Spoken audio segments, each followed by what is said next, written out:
Halo,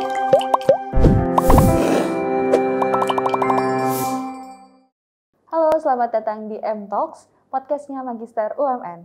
Perkenalkan aku Ula Fitria. Hari ini kita akan kedatangan tamu spesial, yaitu Mbak Mawar Mustika, mahasiswa aktif MMT UMN. Hari ini kita akan membahas tentang kesan dan pesan Mbak Mawar selama berkuliah di MMT UMN. Tanpa berlama-lama lagi, kita langsung saja undang Mbak Mawar dalam podcast hari ini. Oke, pada hari ini kita kedatangan tamu yang inspiratif nih, mungkin boleh disapa, yaitu Mbak Mawar dari mahasiswa MMT UMN. Selamat pagi Mbak Mawar. Pagi Mbak Ula. Oke, gimana keadaannya di Mbak? Baik atau dari cuaca yang cerah ini kayaknya bersemangat sekali ya Mbak Mawar untuk mengikuti acara ini? Karena sudah melewati tahapan sidang tesis, jadi sudah bisa lebih fresh. Sudah lega ya, sudah lega benar. Untuk hari ini Mbak, terima kasih sebelumnya sudah datang dan menyempatkan dirinya untuk di podcast MMT UMN ini. Hari ini kita mau ngobrol-ngobrol nih Mbak seputar mahasiswa atau kegiatan yang ada di MMT UMN. Nah sebelumnya mungkin boleh diinfoin juga nih ke penonton dan juga ke aku nih Mbak. Mbak Mawar nih udah semester berapa di MMT UMN ini? Baik Mbak Ula. Saya Mawar, saya sekarang sudah semester 3. Ya, lagi tahap menunggu yudisium. Jadi mudah-mudahan kalau nggak ada rel melintang ya bulan Juni bisa wisuda. Amin. Ya, mudah-mudahan gitu. Lebih cepat ya Mbak. Mudah-mudahan lebih cepat ya. Oke. Nah, di sini kan kita mau membahas nih MMT atau S2 di UMN nih Mbak. Nah, boleh mungkin diceritakan nih ke Bapak Ibu dan juga teman-teman semuanya nih Mbak, alasan Mbak Mawar untuk melanjutkan S2 nih. Apalagi kan S2 saat pandemi ini orang-orang biasanya kayak bingung atau masih galau nih mau melanjutkan S2 atau enggak. Kalau Mbak Mawar sendiri mungkin boleh nih dikasih informasi. Iya. Justru sebetulnya saya merasa pandemi ini di sisi lain membawa berkah. Membawa berkah karena apa? Orang-orang kan banyak mengambil waktu mereka ketika pandemi. Mereka kira-kira mau buat apa? Ada yang hobi berkebun, ada yang ini, ada yang itu. Tapi kemudian saya harus ada satu fase di mana saya juga harus bisa mengisi pandemi ini di luar tugas rutin. Dan saya bilang sama suami saya, kayaknya aku sekolah aja deh lagi. Saya pikir anak-anak saya udah gede gitu ya, dan nggak kayak dulu. Kalau dulu kan masih kecil butuh banget pendampingan dari kita. Terus secara waktu juga, waktu awal-awal saya masuk 2021 itu kan juga relatively kebanyakan kan masih di rumah, work from home. Nah kemudian kayaknya saya harus ambil deh mengisi pandemi ini dengan kegiatan yang bermanfaat dan saya mau mengasah diri saya lagi. Saya kan udah hampir kerja tahun depan itu udah 20 tahun. Jadi rasanya sudah waktunya saya untuk mencoba mengasah kembali otak saya. Mengimprove supaya saya nggak ketinggalan dari sisi akademik itu seperti sekarang ada perkembangan apa. Itu dan ternyata kerinduan saya setelah saya cermati, kerinduan akan menambah dalam hal pendidikan itu munculnya itu setiap kemarin 10 tahun ya. Saya selesaikan tahun 2002 kuliah. Tahun 2011 itu saya ada program Management Development Program dari kantor. Itu non-degree, sama programnya hampir 1 tahun juga, ada tugas akhir juga. Dan kemudian kerinduan itu muncul ya, mengecap kembali, membaca jurnal, kemudian presentasi, kolaborasi, jadi mahasiswa. Ternyata kerinduan itu muncul, makanya saya ambil. Kayaknya Mbak Mawar ini mirip-mirip Maudy Ayunda yang hobinya tuh belajar ya Mbak ya. Jadi berarti Mbak Mawar juga membuat pandemi ini menjadi kesempatan ya Mbak ya, berarti ya. Kesempatan lagi online, lagi nggak ngapa-ngapain, nah mendingan belajar aja gitu. Nah, mungkin itu juga buat inspiratif ya buat teman-teman di luar sana yang kalau misalnya sekarang lagi galau mau ngapain di pandemi, mendingan belajar ya Mbak.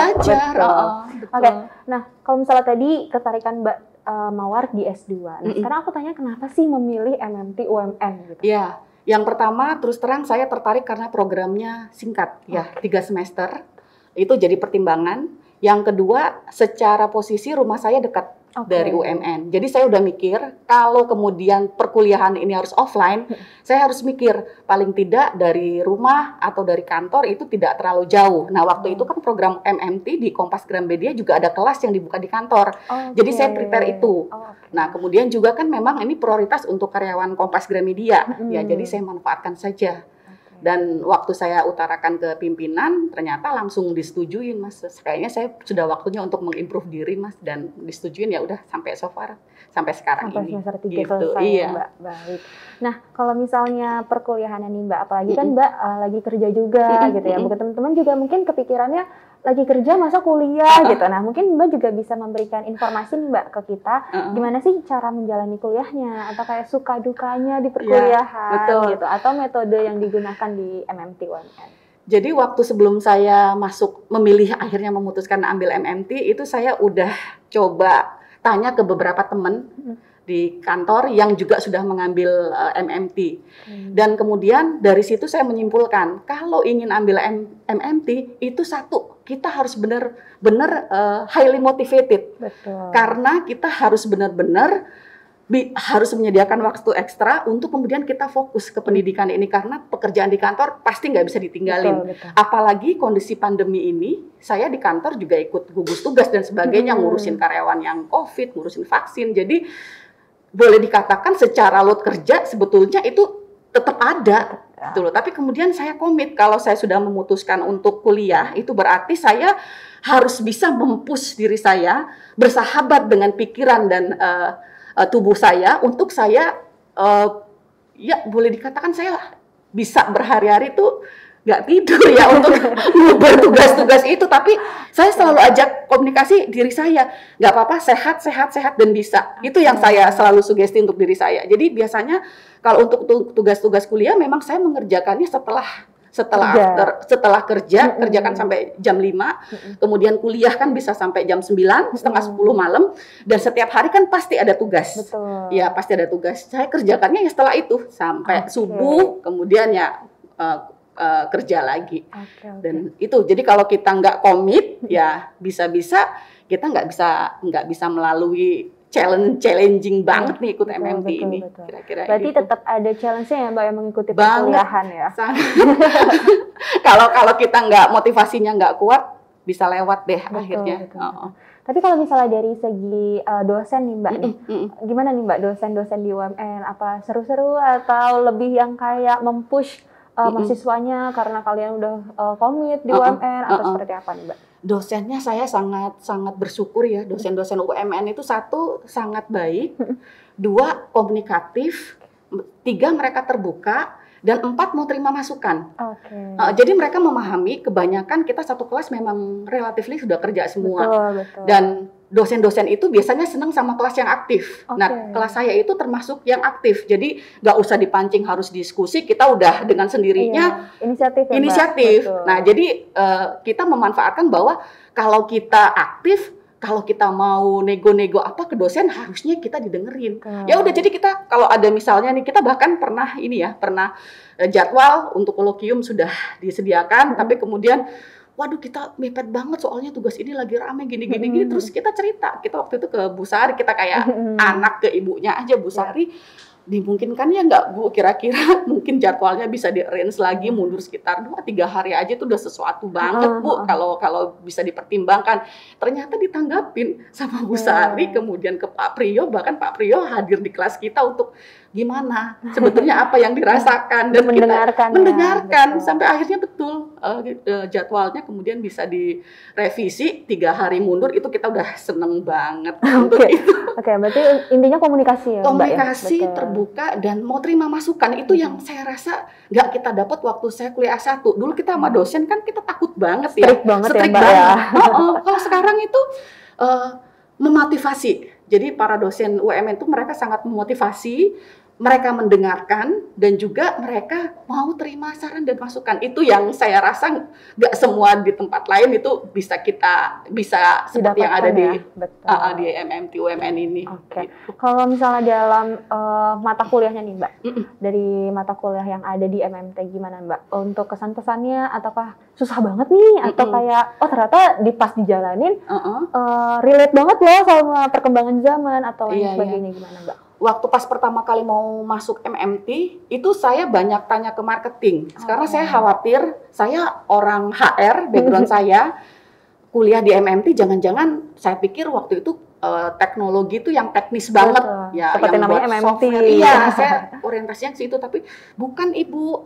Kita lebih ke manajemen secara teknologi, jadi wawasan berpikir untuk teknologi, bagaimana memanfaatkan teknologi supaya kemudian teknologi itu bisa menunjang pekerjaan, kemudian aktivitas keseharian dan sebagainya.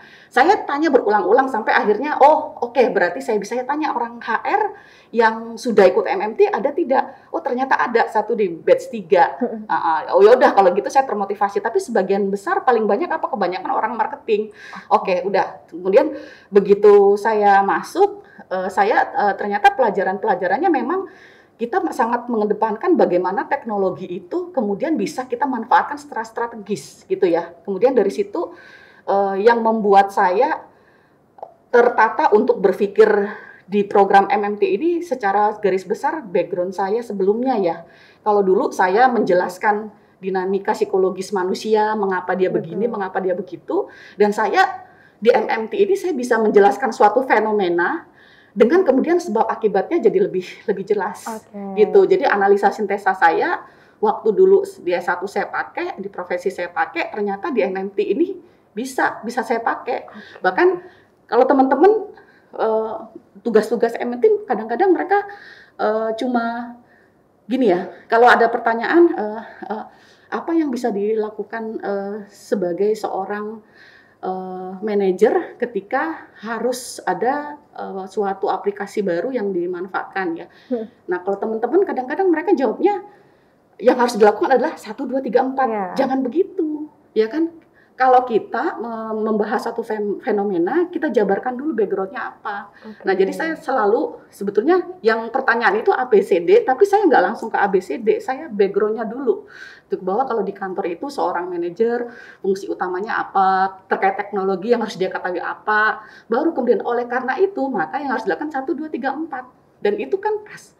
Analisa sintesanya jadi masuk. Iya, lebih klop ya. Lebih klop. Itu yang saya rasa ternyata setelah saya pahamin semua pelajaran MMT itu polanya seperti itu. Tapi memang kita harus banyak baca jurnal.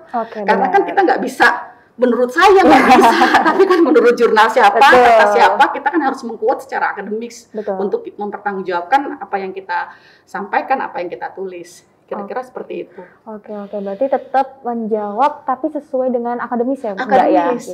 Karena itu yang membedakan dengan praktisi. Kalau saya di kantor praktisi, ya udah saya berdasarkan best practice aja. Tapi saya bilang nggak bisa. Ternyata dengan kuliah itu yang membedakan adalah saya lebih mengerti teorinya tuh bilang apa sih? Asal usulnya seperti apa sih? Jadi ketika ada best practice, jawaban saya dengan saya kuliah itu saya bisa jelasin background-nya lebih banyak lagi. Itu yang kemudian secara akademis itu sangat menunjang ketika saya di pekerjaan akhirnya juga pengaruhnya ke situ. Oke.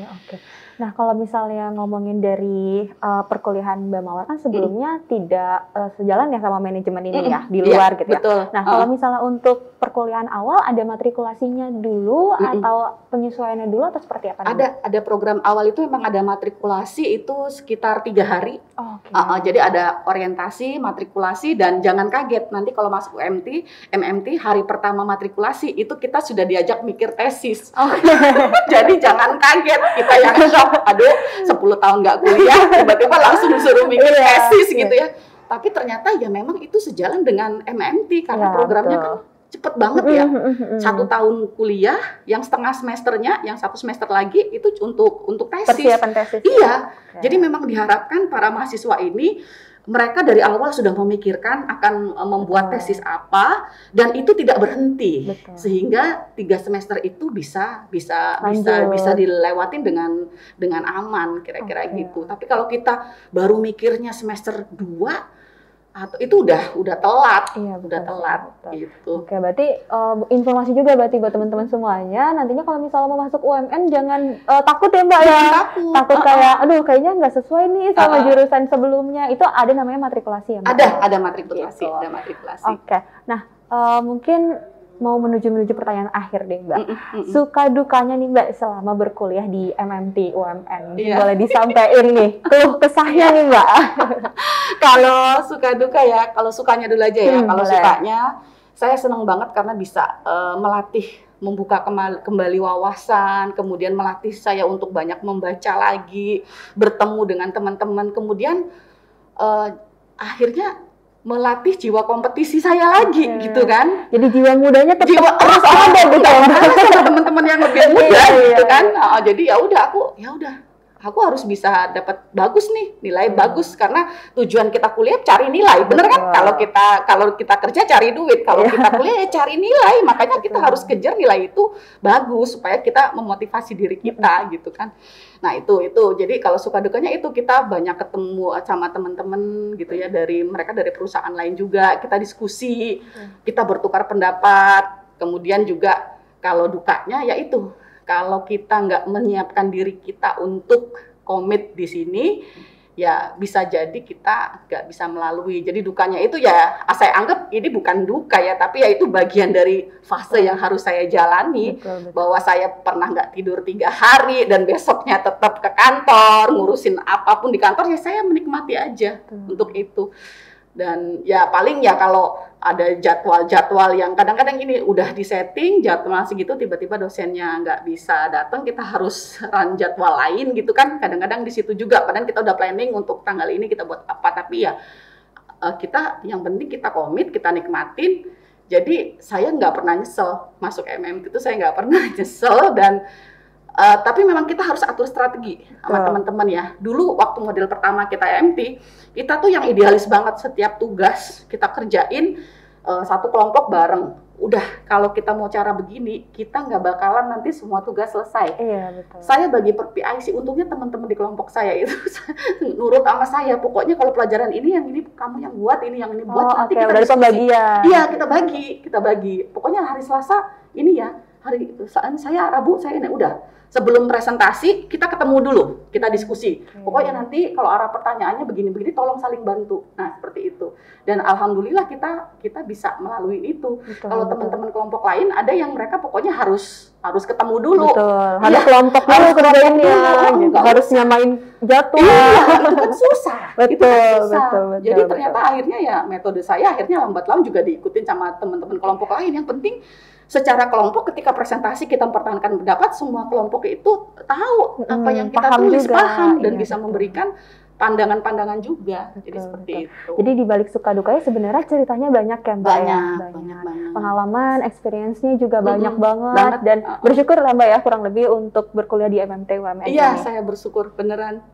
Oke, untuk selanjutnya nih Mbak, pertanyaan terakhir nih. Untuk harapan Mbak Mawar setelah lulus S2 di UMMT ini mau ngapain nih Mbak Mawar? Mau ngapain ya? Oke. Saya nggak tahu nih ya, dulu waktu kecil itu saya kalau ditanya mau jadi apa, jawaban saya selalu 2 tuh ya, guru. Dan kalau main pun, kalau dulu kan anak-anak mainnya masak-masakan ya. Dan kalau saya dari kecil dulu mainnya sekolah-sekolahan. Sekolahan, dan saya selalu berperan jadi guru gitu ya. Orang tua saya dua-duanya juga guru. Begitu gede lagi pengen jadi dosen gitu ya. Nah, ternyata garis hidup saya belum membawa saya ke situ gitu ya. Saya jadi praktisi HR dan saya nggak tahu mungkin setelah MMT ini alur hidup saya akan membawa saya apakah kemudian saya menjadi dosen.